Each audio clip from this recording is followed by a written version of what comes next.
제가 30대 후반에 목회할 때 전주 시내에 있는 어떤 교회에 잠깐 볼 일이 있어서 나가서 차를 세우고 있는데 누군가 반갑게 달려와서 박순영 목사님 아니시냐고 그러면서 인사를 합니다. 아무리 봐도 누군지 모르겠어요. 30대에서 40대까지는 나를 아는 사람을 내가 다 알아요. 그런데 50 이상 지나면 이제 상대방은 나를 알아도 내가 모르는 사람이 많죠. 30대에 처음 담임 목회를 할 때인데 내가 모르는 사람이 저렇게 나에게 반갑게 와서 인사를 하나. 인사를 받고 누구시냐고 물어봤죠. 목사님 10년도 훨씬 넘는 긴 세월이 지났고 또 목사님을 제가 본 지는 벌써 20년이 훨씬 더 넘었는데 목사님 고향 제천에서 목사님은 큰 교회 청년회장이셨고 저는 조그만 개척교회 주일학교 학생이었습니다. 목사님께서 자기네 교회에서 주일학교를 하고 또 교회 봉사하는데 주일날 아침이면 우리 개척교회 목사님이 힘들다고 와서 주일학교를 해주셨습니다. 그리고는 또 본교회에 돌아가서 주일학교를 섬기고 교회를 섬겼는데 어느 날 목사님이 청년회장으로 있는 교회에서 어린이 부흥회를 한다고 지교회에 있는 어린이들도 다 초청을 해서 목사님이 그때 청년이 우리 주일학교 어린이 부흥회를 했습니다. 여러 날 동안 부흥회 하면서 자기가 말씀의 은혜를 받고 어린아이였지만 철저하게 회개하고 성령 충만한 은혜를 받아서 나는 이제 자라면 꼭 신학교 가서 목사가 될 거야 이렇게 결심을 했다는 거예요. 그게 벌써 굉장히 오랜 세월이 지났죠. 그리고 자기는 그대로 열심히 공부하고 신앙생활 잘해서 신학교를 졸업했을 뿐 아니라 박사학위를 받아서 지금 신학교 교수로 있습니다. 깜짝 놀랐어요. 저는 그때 그 일을 기억을 하죠. 제가 청년회장으로 있으면서 또 신학교 막 입학해서 아주 나이 어린 신학생이었을 때 고향교회 가서 봉사하던 그런 일들이 생각나고 또 그 당시에 듣도 보지도 못한 주일학교 부흥회, 어린이 부흥회라는 걸 내 혼자 스스로 생각해서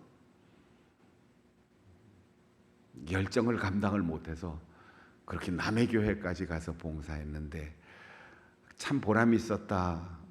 그때 참 잘했지. 이런 생각은 하지만 그 중에 어떤 아이가 어떻게 결심을 하고 어떻게 변화됐는지 그런 건 구체적으로 알지 못했는데 긴 세월이 지난 다음에 하나님의 말씀이 그냥 땅에 떨어지지 않고 한순간에 감정적인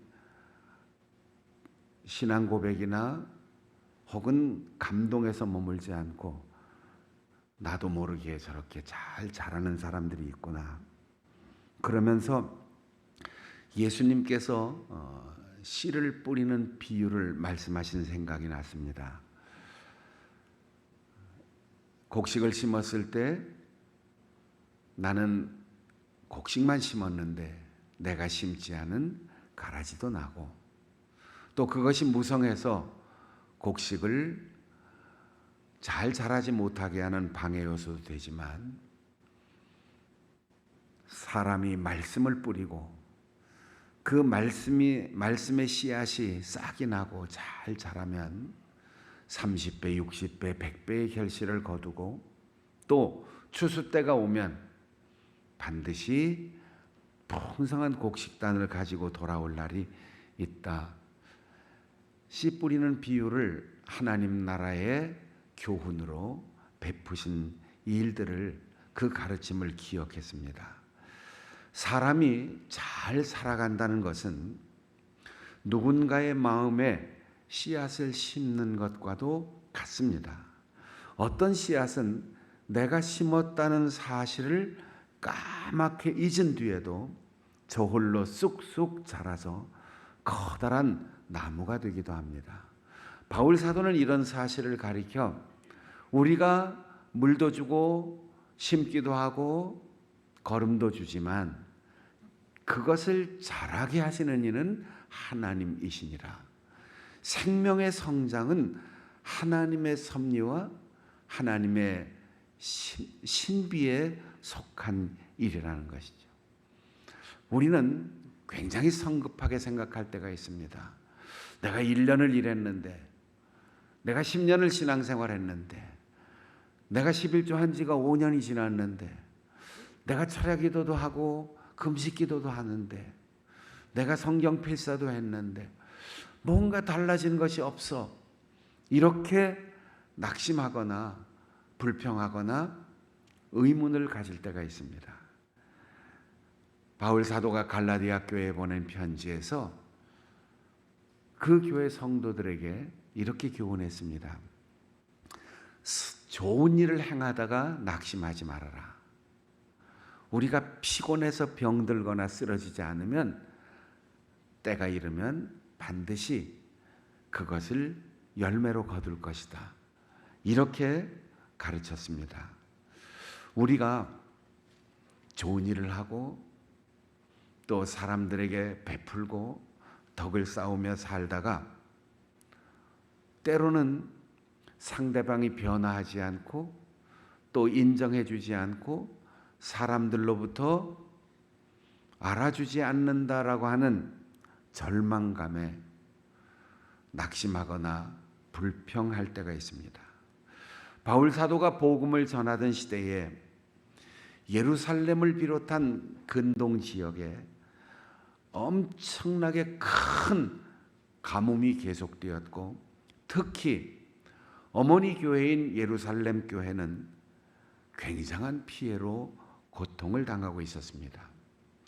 고린도 교회 성도들은 이 소식을 듣고 우리에게 복음을 전해준 어머니 교회, 예수님이 십자가에서 죽으심으로 그 피로 세운 교회가 비록 거리가 멀고 인종이 다르고 삶의 형태가 다 다르지만 우리가 그냥 있을 수 있겠느냐? 누가 시키지도 않았는데 자원해서 모금을 하기 시작했습니다. 이것이 구제헌금이든 선교헌금이든 어떤 형태로든 그들은 이 돈을 모으기 시작했고, 바울 사도는 1년 동안 그들이 열심히 모금하고 예루살렘 교회를 위하여 기도한 이 아름다운 소식을 듣고 잘한다 격려해 주면서 그들에게 이 연보는 결코 헛되이 떨어지는 쭉정이가 아니라 앞으로 풍성한 열매를 맺는 좋은 씨앗이 될 것이라며 그들을 격려하고 있습니다. 바울 사도는 복음을 전하고 교회를 설립하는 것 못지않게 예루살렘의 모 교회가 경제적인 어려움에 직면한 사태를 위해서 아시아와 유럽의 교회들이 구제와 회복을 위한 헌금을 모아 보내줄 것을 고린도 교회의 예를 보면서 적극 호소하였습니다. 당신들이 믿음, 말, 지식, 모든 간절함, 우리를 사랑하는 이 모든 일에 풍성한 것 같이 이 모든 은혜에도 풍성할 것을 권고하고 있습니다. 연보하는 것, 요즘은 우리가 헌금이란 말을 쓰지만 우리 한국 교회도 상당히 오랫동안 연보라는 말을 썼습니다. 이 연보를 은혜라고 했어요. 우리는 헌금하면 손해라고 생각해요. 우리에게 적자로 기록되는 액수라고 생각합니다. 그래서 남는 만큼, 형편이 되는 만큼, 그리고 우리의 의무만큼 헌금하려고 해요. 헌금에 대해서 설교하는 것도 부담스러워하고, 헌금에 대해서 격려하는 것도 그냥 일상적인 것이라고 생각합니다. 그런데 바울 사도는 우리가 감정적으로, 지식으로, 말로, 그리고 서로의 관계에 주는 영향력이 풍성한 만큼 연보하는 일이 풍성해야만 그 생각과 말과 지식이 진짜라고 증명된다. 이렇게 말하고 있습니다. 어떻게 바울 사도가 말한 것처럼 진실한 사랑으로, 그리고 적자가 아닌 흑자로 계산하는 마음으로, 자원하는 마음으로, 누가 시키지 않아도 스스로 깨닫고 결심하는 마음으로 연보를 할 수 있을까요? 바울 사도는 말합니다. 너희가 주 예수 그리스도의 은혜를 아는 바와 같이. 바울 사도의 관심은 헌금이 얼마이냐, 성도들이 얼마나 열심을 내느냐, 그것보다 그 출발이 어디에서냐, 동정심이냐, 체면 때문이냐, 의무감 때문이냐, 그저 불쌍히 여기는 마음 때문에 약간의 적선을 하는 것이냐. 바울 사도가 고린도 교회 성도들에게 원하는 것은 예수님께서 얼마나 우리를 풍성하게 대하셨느냐, 예수님께서 우리를 위하여 당신의 삶을 낭비하는 것처럼 이 땅에 오셨고, 우리의 죄를 대신 짊어지셨고, 우리를 위하여 십자가에서 피 흘리고 살을 찢기시고 목숨까지 내어주셨다. 이 은혜를 안다면 우리는 이웃의 어려움과 고난을 결코 남의 일처럼 생각하거나 외면하지 않을 것이다. 사랑의 마음으로 남을 돕는 것은 은혜를 먼저 알아야 돼요. 여러분, 경제적으로 어렵고 극심한 고난을 당하는 사람들, 그 사람들이 더 이웃을 돕는 일에 적극적입니다. 아무 걱정도 없고 생활이 여유 있고 넉넉한 사람들은 남의 고난을 내 아픔으로 느낄 수 있는 감성이 마비될 수 있어요. 게을러서 그렇지 뭐, 재수가 없어서 그렇지. 아유, 얼마나 머리가 나쁘면 그렇게 실패할까. 이런 식으로 남들의 고난을 대할 수 있어요. 우리가 똑같은 나라에서 똑같은 때에 태어나서 같이 열심히 일했지만 어떤 사람은 원치 않는 질병에, 어떤 사람은 마음이 너무 착해서 남에게 속아서, 어떤 사람은 기회를 놓치고, 어떤 사람은 잘못 판단해서 실패하고 어려움을 겪는데 하나님이 나에게 은혜를 주셔서 이 세상에서 누구에게도 부럽지 않은 삶을 살아간다. 이렇게 깨달으면 우리는 남들의 아픔이나 어려움을 결코 외면할 수 없습니다. 지금 내가 예루살렘에 살지 않아도 고린도 교회에서 가뭄과 재난과 경제적인 궁핍과 상관없이 부유하게 살아도 이것이 하나님의 은혜입니다. 이걸 깨닫는 사람은 예루살렘 교회의 어려움을 결코 먼 나라의 소식처럼 생각하지 않는 거예요.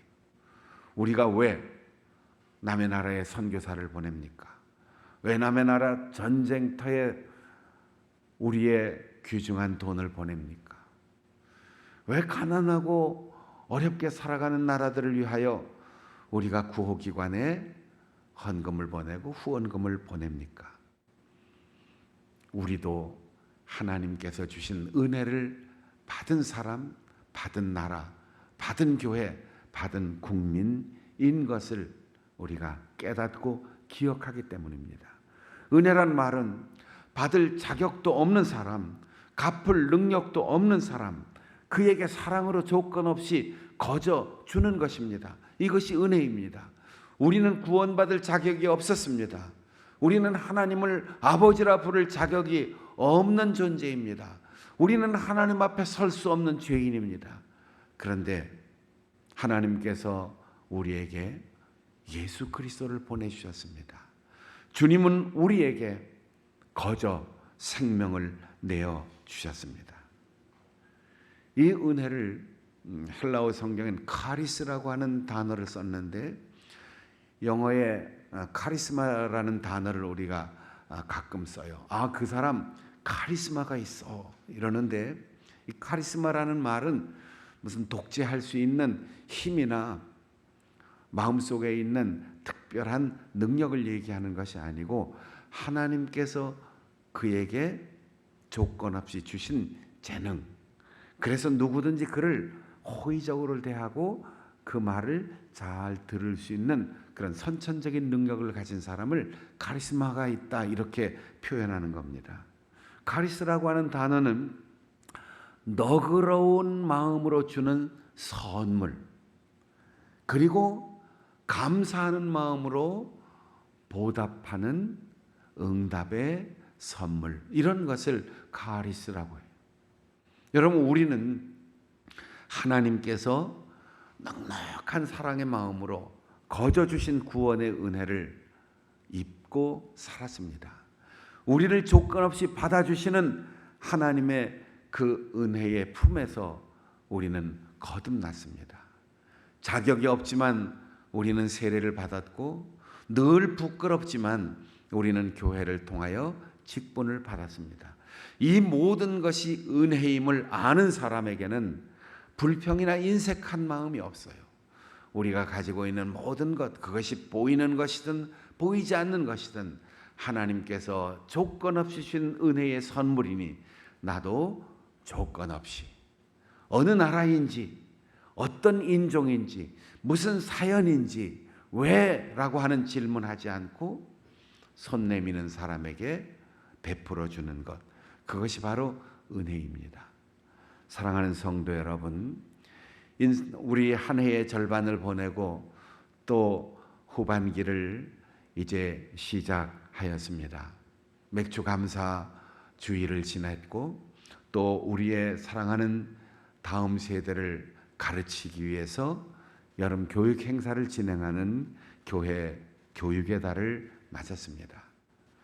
우리가 하나님의 은혜를 알고 그 은혜를 이 땅에 널리 선포하는 일에 내가 조건 없이 구원받아 부름받아 사명을 받은 것처럼 우리도 조건 없이 베풀어 줄 수 있는 주님의 은혜를 아는 아름다운 마음의 소유자들이 될 수 있기를 바랍니다. 바울 사도는 말합니다. 사랑은 처음 시작이 아니고 꽤 긴 과정이 아니라 마침표를 찍을 때까지 완성시켜야 할 과제라고 말합니다. 이제 그 일을 완성하십시오. 여러분이 자원에서 시작할 때 보여준 그 열성에 어울리게 여러분이 가지고 있는 것으로 그 일을 마무리 지어야 합니다. 이렇게 고린도 교회를 권면하고 있습니다. 완성이란 말은 끝까지라는 거예요. 적당히가 아니고 넘치도록 가득히. 그래서 미완의 과제로 남기지 않고 반드시 다 해내는 것을 완성이라고 말합니다. 우리는 누구나 처음 시작은 잘해요. 불쌍하네. 참 어렵겠다. 그래, 내가 조금 도와줘야지. 이만하면 됐지. 그렇게 시작해서 끝나든지 과정에서 중단합니다.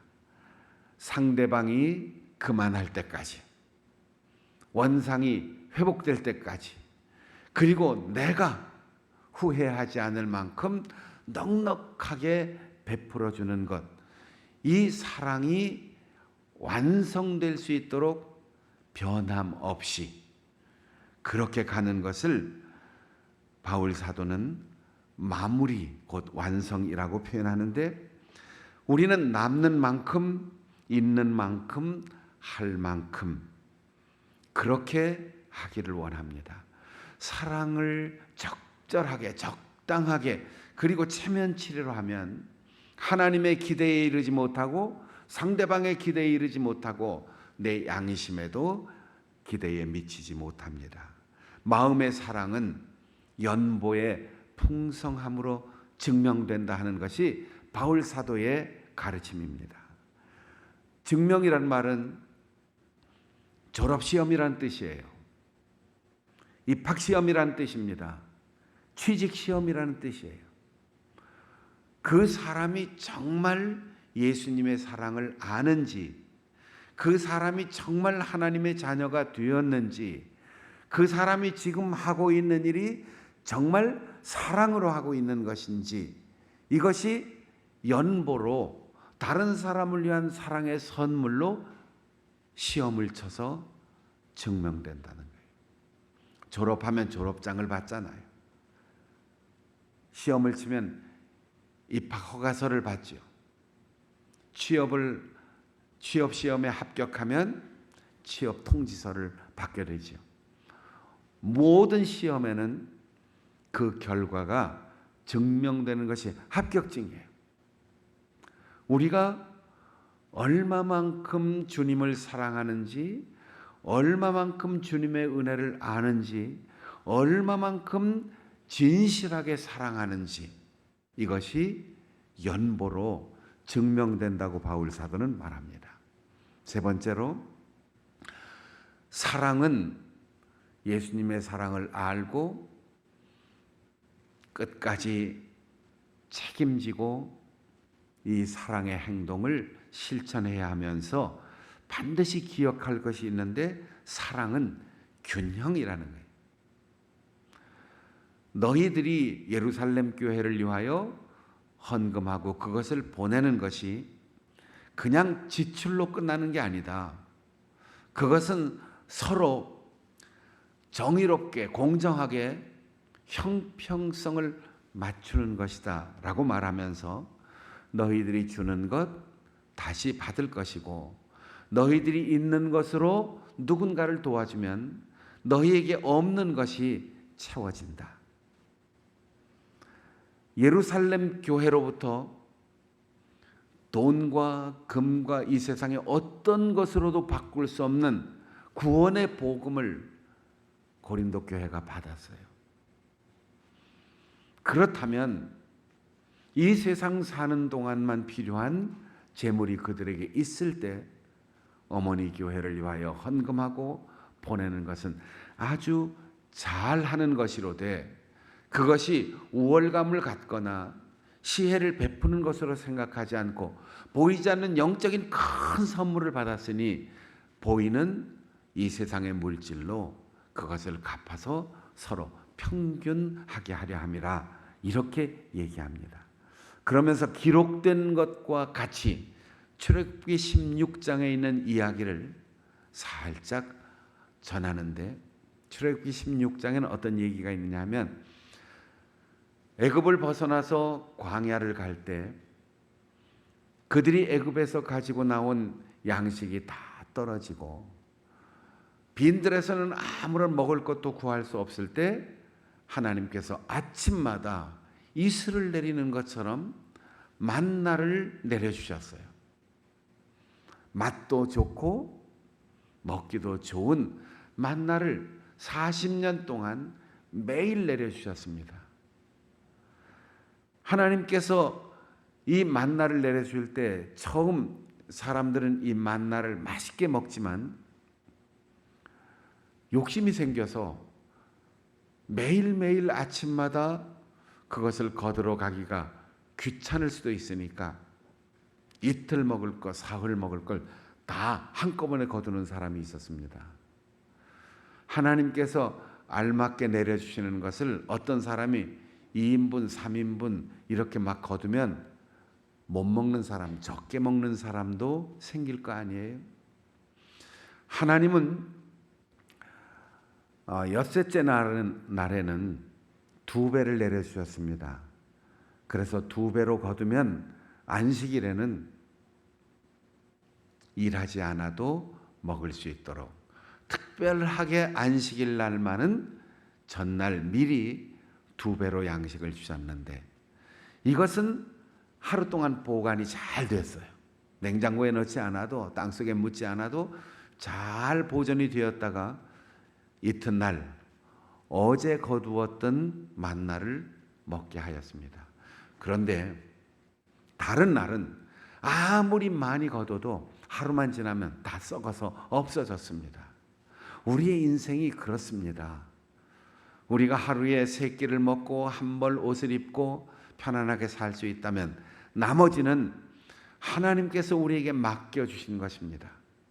그리고 욕심을 부리고 쌓아놓아도 결국은 이 세상에서 다 놓고 가야 할 것입니다.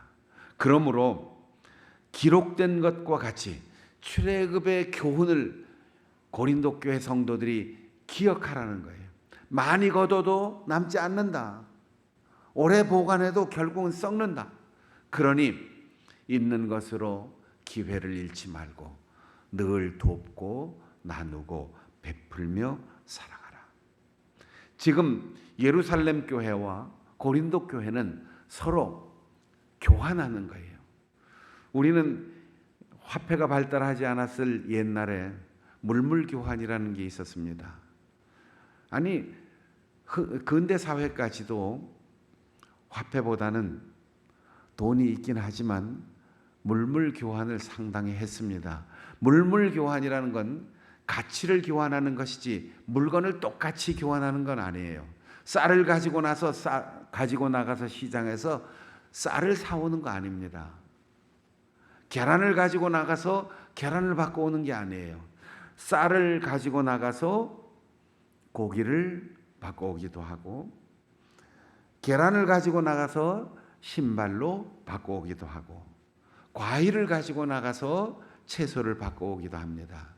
거기에 판단의 기준에 따라서 약간의 의견 차이는 있을 수 있지만, 내가 있는 것으로 내가 없는 것을 받고 오는 물물교환처럼 예루살렘 교회로부터 조건 없이 받은 그 구원의 은혜, 영적인 선물, 복음을 너희들이 진정 귀중한 것이라고 생각했다면 이제 그 받은 은혜에 감사하여 예루살렘 교회를 향하여 너희들이 모은 구제헌금을 기쁨으로 보내라.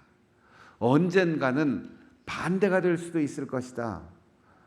예루살렘이 부자가 되고 너희들이 가난할 때 이 사실을 기억하면서 또 다시 서로 주고받는 은혜의 관계가 될 수 있을 것이다. 고린도 지역은 지금 이때로부터 2000년이 지난 다음 그리스 정교의 본산이 되었고, 예루살렘은 지금 교회를 보기가 힘들지요. 전 세계에서 이스라엘로 선교사를 보내고 있죠. 복음을 받았던 로마는 가톨릭 교회의 본산이 되어 있습니다. 세월이 지나면서 이렇게 서로의 형편과 위치가 바뀌게 되어 있습니다. 선교지였던 대한민국이 세계로 선교사를 파송하는 그런 일도 벌어졌고, 6.25 때 도움을 받던 우리나라가 전 세계의 많은 기아선상에 허덕이는 사람들을 돕는 그런 도움의 주체가 되기도 하였습니다. 우리가 받은 은혜에 감사하고 오늘 누리는 사랑에 감사한다면 사랑은 풍성하게 드러나고 자원하여 시작하고 끝까지 변함없이 실천하는 것, 이것이 바울 사도가 고린도 교회를 통하여 우리에게 교훈하는 가르침입니다. 말과 생각과 감정의 사랑이 아니라, 시작하고 중간에 포기하는 사랑이 아니라 끝까지 사랑으로 시작하는 아름다운 사랑, 진실한 사랑으로 살아가는 우리 성도들이 되시기를 바랍니다. 우리 화면을 보면서 공동으로 기도하겠습니다.